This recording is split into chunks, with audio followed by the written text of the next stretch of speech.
네, 아시아경제 임철영 기자입니다. 네. 선방가에 계시던 동안 계속해서 벌어진 선관위 투표용지 부족 사태 관련해서 좀 질문을 드릴 텐데요. 네. 선관위 투표용지 부족 사태에 따라서 잠실 7동 투표소 앞 시위가 2주를 넘겨서 계속 네. 되고 있는데 관련해서 참정권 침해를 바로 잡아야 된다는 게 원래 초기 시위의 어떤 네. 목소리였는데요. 가면 갈수록 부정선거를 주장하는 목소리가 더 커지고 있다는 지적이 나오고 있고요. 동시에는 그 체육단체 행정 마비 사태까지 장기화되고 있는 상황인데 이와 관련해서 경찰력이 미온적으로 대처하고 있다는 지적도 나오고 있습니다. 그 현 상황에 대해서 대통령님의 어떤 판단과 생각을 듣고 싶습니다. 네. 사실 전에도 한번 말씀드렸는데 우리 청년들, 젊은이들이 국민의 참정권 문제에 또는 투표 기회 박탈에 대해서 이렇게 매우 민감한 반응을 보이고 또 행동으로 그걸 지키기 위해서 노력하는 걸 보고 저 사실은 약간 놀라웠습니다. 우리보다 더 낫구나, 기성세대보다. 우리는 되게 이해관계 때문에 많이 싸우는데 매우 이기적이고 또 세상의 정의와 공정 질서에 무관심하다고 선입관을 가졌던 청년들이 오히려 우리가 무관심하거나 아니면 관심의 비중이 좀 적다고 판단되는 이 영역에 이와 같이 문제를 제기하고 행동까지 하는 점 보고 우리와는 다른 세대구나 라는 생각을 하게 됐어요. 그래서 매우 감사하게 생각한다 이 말씀을 한번 드렸습니다.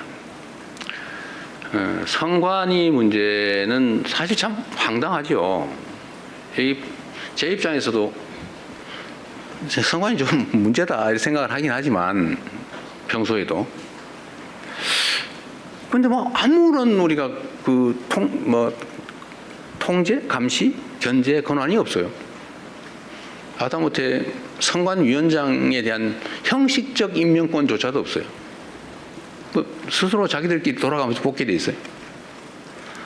정부에서 3명, 대통령이죠. 대통령이 3명, 대법원에서 3명, 대법원장이 3명, 국회에서 3명. 이렇게 뽑으면 그 9명이 돌아가면서 위원장을 하는데 지금까지 수십 년 관행은 대법원에서 지명하는 3명의 선관위원 중에 대법관을 1명을 포함시키는데 대법원장이 지명한 대법관인 선관위원이 당연히 선관위원장을 맡아왔단 말이에요. 그래서 우리는 그래도 가장 공정한 대법관이 맡아서 가장 공정하게 잘하지 않을까 그런 기대를 했지 않았겠어요? 그런데 결과는 이런 어처구니 없는 일이 벌어진 거죠. 예를 들어 전에 채용 비리 문제도 그렇고 최근에 나오는 좀 얘기하기 좀 그럽니다. 해외 출장 얘기도 그렇고. 그다음에 입력을 하는데도 신경 안 써가지고 막 뒤집어서 입력을 하고 더군다나 무슨 투표지가 부족하게 만든다든지 사실 상상할 수 없는 일이잖아요. 투표지야 원래 투표할 사람 숫자만큼 만드는 게 우리 동창회장 뽑을 때도 하는 거 아닌가요? 아니 회원 중에 안 올 사람 있긴 하죠. 우리가 50명 회원이면 50장 만들잖아요. 근데 평소에 42명 왔으니까 43명만 하자고 그랬는데 45명 와버렸네 이게. 이게 말이 되냐고 이게. 그것도 예산이 없었냐 그것도 아니잖아요. 다 예산 편성해 줬잖아요.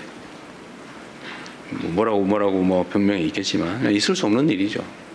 국가의 가장 근간인 소위 민주적 기본 질서를 유지하는 이런 투표제도, 선거제도를 정말 헌법이 정하는 중립기관으로서 아무의 통제도 받지 않고 하면 그만큼 책임을 져야 되는데 책임을 진 게 아니라 자유롭게 해버린 거죠.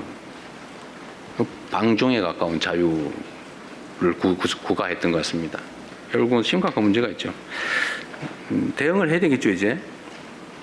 일단 집회 시위에 관한 문제를 얘기하기 전에 선관위의 문제는 저는 좀 이따 대수부회의 때도 이 얘기를 하려고 했는데 법제도들을 좀 최대한 고쳐보고 최소한 외부의 감시 견제가 어느 정도 가능해야 되지 않냐. 그 위원장을 저런 식으로 대법원장이 사실상 임명하는 것처럼 해서 되겠냐. 또 비상임으로 해가지고 뭐 선거날도 제대로 출근을 안 했다는 얘기가 있던데 그렇게 하면 되겠냐. 그래서 감시, 견제, 통제를 적정하게 해야 되지 않을까. 이를 위한 법제도 정비가 필요하겠다는 생각을 하고, 두 번째는 헌법이 너무 명징하게 독립기관으로 해놨기 때문에 무슨 감시, 통제, 견제 법제도를 만들고 이게 위헌 판결을 받을 가능성이 많다. 그러니까 필요하다면 여야 간의 의견의 일치가 된다면 선관위에 관한 뭐 원포인트 개헌이라도 해야 되지 않을까.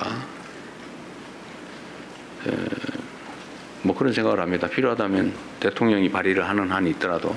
근데 문제는 이게 정치권의 책임성에 관한 것인데 진심으로 이 문제를 해결하기 위한 것인지 아니면 이걸 이용해서 정치 공세를 하고 뒤로 빠지려고 하는 건지를 알기가 어려운 상황이어서 정치권에 좀 진지한 논의를 촉구하고 정치권에서 논의되는 걸 봐가면서 우리 정부도 입장을 정하겠습니다. 어쨌든 근본적인 개혁이 필요한 건 확실합니다. 이런 상태로 갈 수는 없어요. 시위에 관한 문제, 시위 자체는 참정권 확보를 위한 시위 자체를 비난하거나 그래서는 안 되죠. 오히려 보호해야 되겠죠. 근데 이 공간을 활용해가지고 전혀 엉뚱한 허위사실을 공표하면서 가짜뉴스를 남발해서 사회 혼란을 획책을 한다든지 또는 뭐 무슨 산적도 아니면서 지나가는 사람은 검문 검색을 한다든지 소위 주머니를 털거나 이런 건 안 되잖아요. 원래 산적이 하는 일이죠, 그게.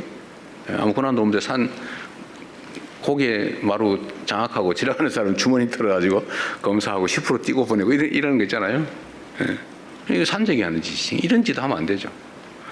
또는 뭐 그 숫자 많다고 출입을 막아가지고 남의 중요한 일을 못하게 막는다든지 이건 업무방해거든요. 위력에 의한 업무방해, 중대범죄 중에 하나죠. 하여튼 이런 행위에 대해서는 제가 엄정하게 수사하고 책임을 묻도록 지시했습니다. 이런 것까지 방치하면 안 되죠. 이런 구분을 좀 해야 되겠다.